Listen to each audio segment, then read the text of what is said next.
سیستم استشفا هست متوجه هستی؟ ستم رو میزنیم 5 تا اسپریت میزنیم 5 تا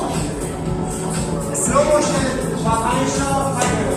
بعد سیستم هسته‌ای لایمز رو باش ترکیب کردم متوجه هستی؟ یعنی اگه 15 تا بزنیم یک 15 تا میزنیم شروع ببینم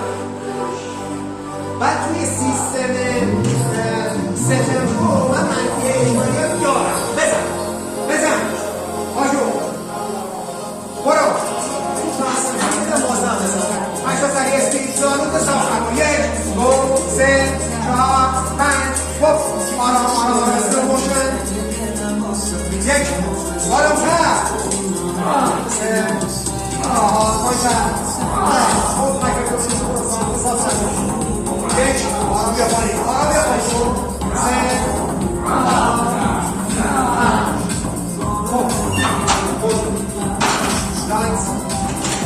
لایکس پولسان